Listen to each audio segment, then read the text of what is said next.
Hi all and welcome to the Truth, Honour and Integrity Show. My name's Thomas Williams and we've got a show. We didn't think I would be able to do a show this week and I left it to the last minute and here we are.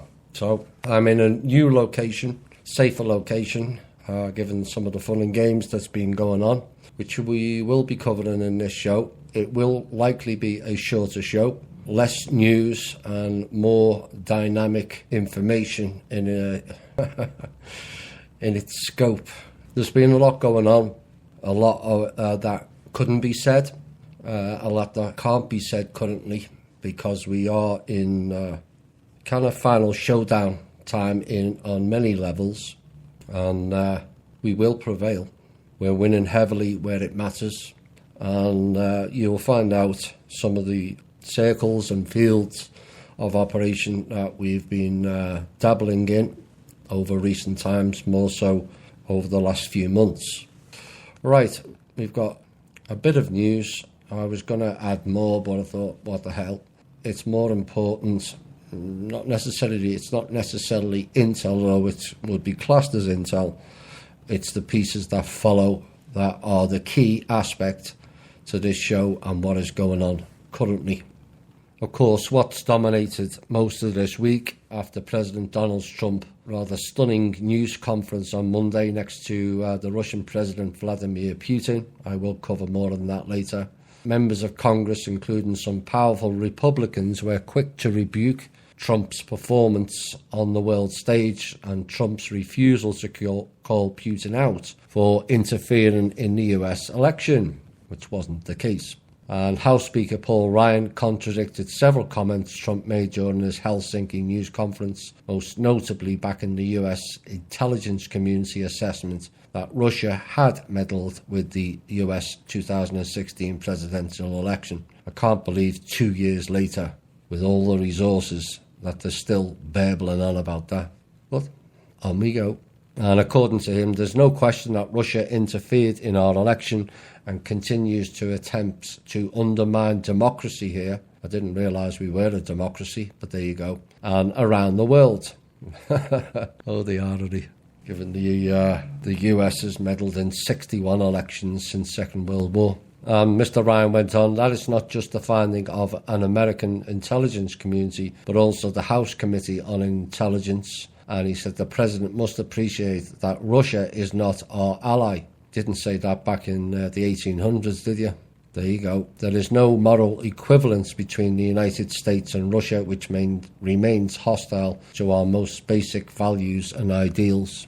What a load of bollocks that is. Sorry, it just is. Next news item. It's about Trump again, and the words of a former CIA director, Michael V. Hayden. He stated that he appeared raw, naked and unfiltered. John O'Brien, another former spy chief, called the president's performance treasonous, really.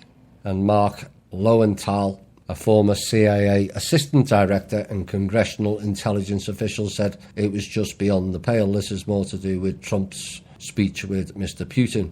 Now, Mr. Trump has frequently questioned the conclusion of his own spies, being the operative word, that Russia attempted to influence the 2016 election and has tried to do the same regarding potential Russian meddling in this year's midterms. So we're going to hear that all the way up to November now. And when the wrong result is acquired, they're going to carry on for another 2 years, or so they think. But this time he did it standing right next to Vladimir Putin of Russia, who has repeatedly denied that Russia made any effort to interfere in the vote. A denial that American intelligence officials say is nothing more than a hollow lie. No, don't, Tommy. But now Mr. Trump asked Monday at his news conference in Helsinki whether he believed his own people or Mr. Putin. The American president appeared to come down on the side of the Russian leader, and Mr. Putin was extremely strong and powerful in his denial today, Mr. Trump said. So, like I said, I'll have more on that shortly. But that's kind of dominated the news this week, and yes, there's other things that have gone on that I haven't had time to keep up with. But the gist is, that is a load of repeated narrative, and they think by repeating a lie often enough, it will stick.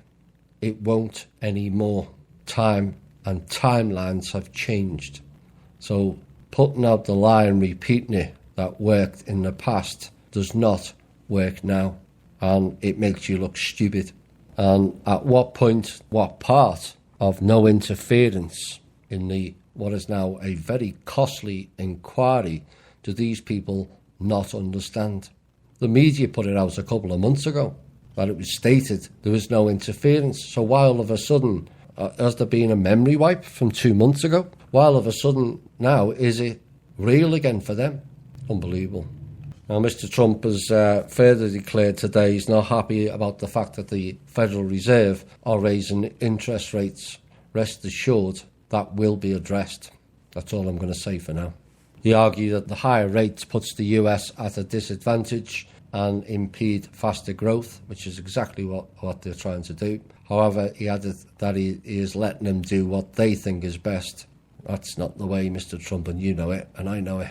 And that's the third time this year that they have raised interest rates when they're telling you that the economy has improved, but I'm not seeing any evidence of such. I'm seeing gas prices go up, which makes transport costs go up, which makes food go up. And all that's going to happen is people are going to end up borrowing more, and they know that. And so they raise the interest rates. It's that vicious cycle again. Another thing that failed, Amazon suffered glitches this week at the start of Prime Day on Monday, whatever that means, and that slowed sales down on the e-retailer's biggest shopping day of the year. And its shopping holiday kicked off on Monday and ran for 36 hours, which was the longest Prime Day yet. And shoppers were reporting several errors on both the desktop site and also the mobile app. Oh my.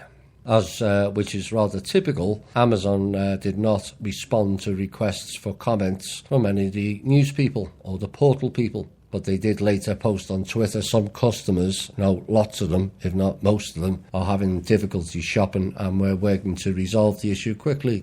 Another thing that failed